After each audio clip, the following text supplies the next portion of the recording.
आशा करता हूँ आप सभी लोग अच्छे होंगे। मेरा नाम है अंकित हरिद्वाज और आज की क्लास में हम डिस्कस करेंगे एक महान जननायक क्रांतिकारी बिरसा मुंडा जी के बारे में। क्योंकि आज हम इनके बारे में इसलिए डिस्कस कर रहे हैं क्योंकि आज इनकी पुण्यतिथि है और हम क्या चाहते हैं, हमारा चैनल ये चाहता है कि इनकी पुण्यतिथि पर इनको श्रद्धांजलि स्वरूप इनके बारे में जानकारी दें। तो आइए स्टार्ट करते हैं। एक महान क्रांतिकारी के बारे में जानने के लिए बिरसा मुंडा, तो आपकी जानकारी के लिए मैं बता दूं, जो आज हम डिस्कस कर रहे हैं वो है बिरसा मुंडा के बारे में। तो बिरसा मुंडा की सबसे पहले मैं जन्म की बात करूं तो जो बिरसा मुंडा है, तो बिरसा मुंडा का जो जन्म हुआ था वो 15 नवंबर 1875 के दशक में एक छोटे से किसान परिवार में हुआ था। अच्छा, और ये जो मुंडा है, ये मुंडा एक प्रकार की क्या है, जनजाति। क्या है? एक प्रकार की जनजाति। जैसे भील, बैगा, इस प्रकार से गोंड, ये सब एक जनजाति हुआ करती है। वैसे ही मुंडा एक जनजाति समूह था।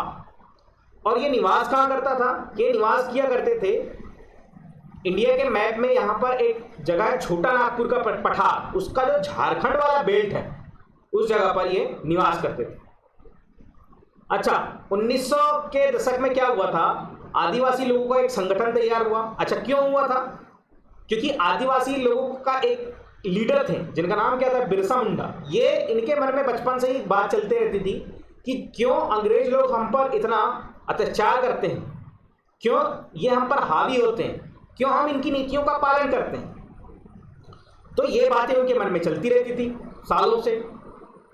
तो एक लीडर नहीं मिल पा रहा था उनके जनजाति समूह को, तो ये एज अ लीडर आए, नौजवान थे और इन्हें लीड करना स्टार्ट किया और ब्रिटिश सरकार की जो भी नीतियां थी उसके खिलाफ जाने का इन्हें मन बना लिया और एक पूरी की पूरी क्या तैयार कर ली, जनजाति समूह, जो मुंडा जनजाति समूह है उनकी एक पूरी की पूरी टोली या आर्मी तैयार कर ली।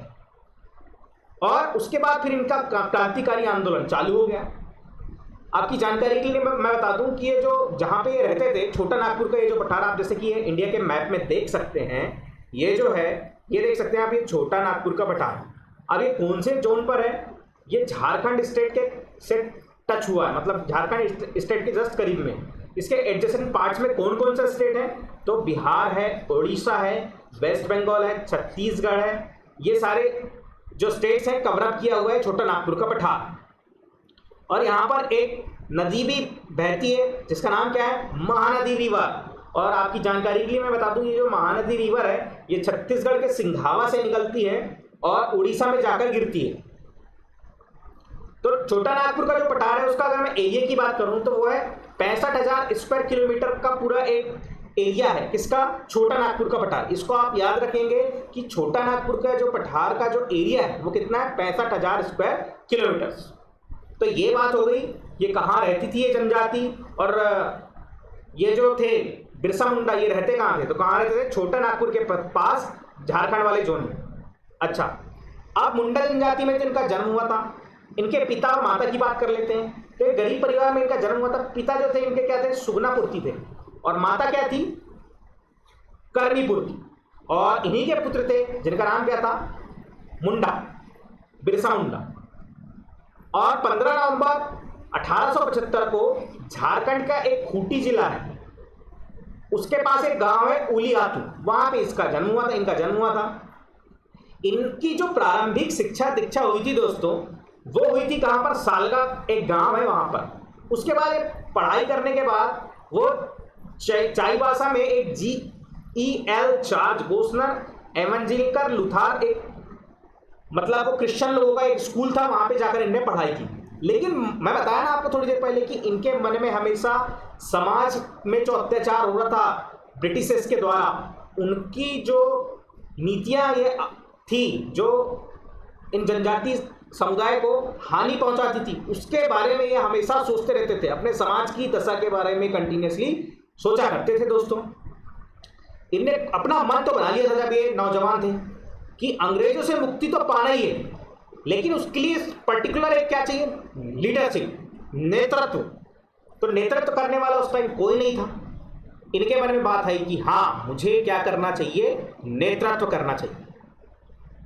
और फिर इनने स्टार्ट की, पूरी आर्मी को इकट्ठा करना स्टार्ट किया, अपने जितने भी लोग थे, जितने भी नौजवान साथी थे उनको इकट्ठा करना, पूरे जितने भी जनजाति समूह के लोग थे उनको इकट्ठा करके एक पूरा का पूरा टुकड़ी तैयार की, पूरी की पूरी आर्मी तैयार की।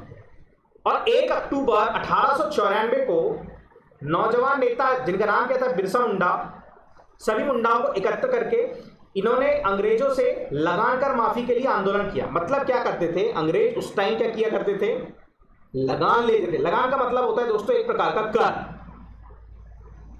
तो अब इसको आंदोलन के रूप में परिवर्तित किया किसने उस टाइम, बिरसा मुंडा ने।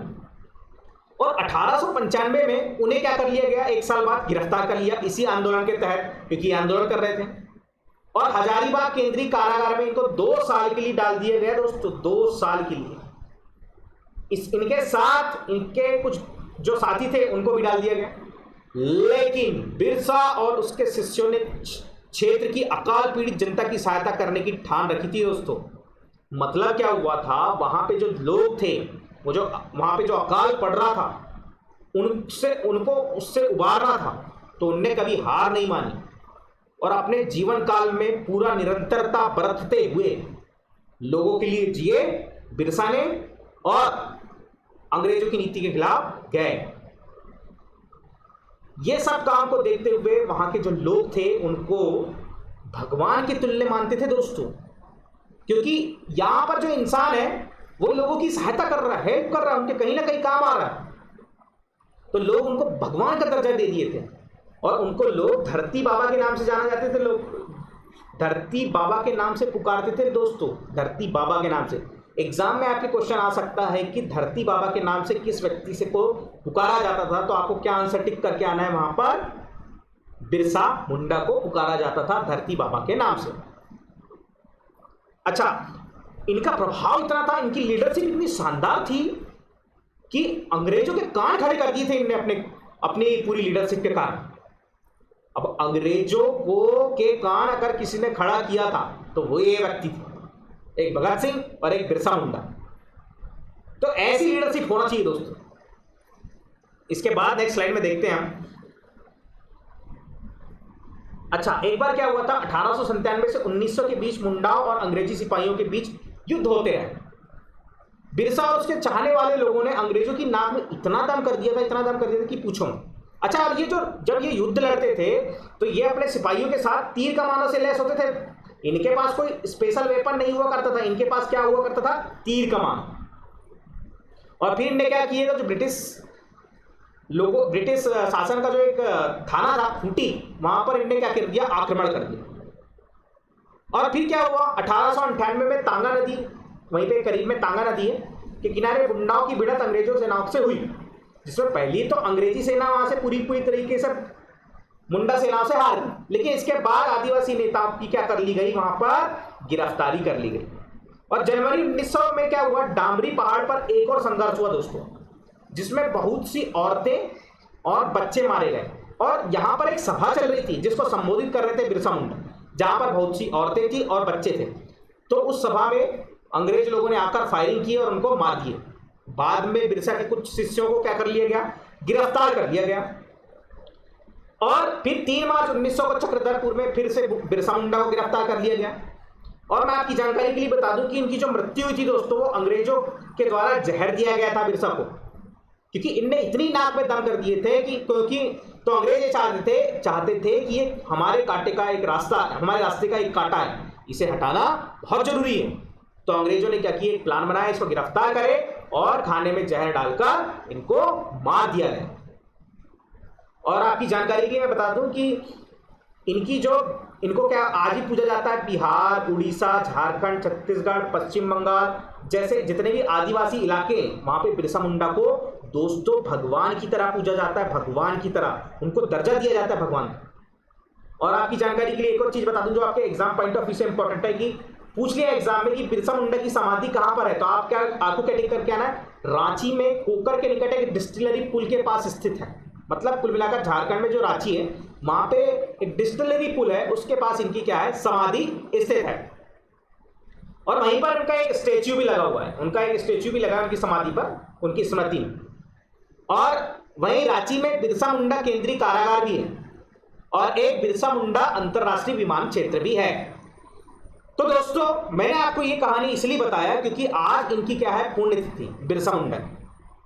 और इस क्रांतिकारी का जो जिक्र है हमारे इतिहास में बहुत कम होता है, हमको बहुत कम पढ़ने मिलता है। इसलिए मैंने इस क्रांतिकारी व्यक्ति की, जो कि शानदार लीडरशिप का एक उदाहरण था, अपने जनजाति समुदाय को इकट्ठा करने जो काम किए थे अंग्रेजों के खिलाफ, इसलिए मैंने इनको आज आपके सामने डिस्कस किया। तो आशा करता हूं कि आपको पर्याप्त जानकारी बिरसा मुंडा के बारे में तो मिल चुकी होगी। अगर आपको यह वीडियो जो कि मेरे द्वारा बनाया गया है पसंद आया होगा तो प्लीज़ मेरे चैनल को लाइक, सब्सक्राइब और शेयर करना तो बिल्कुल ना भूलें। वीडियो के साथ बने रहने के लिए आपका बहुत बहुत धन्यवाद।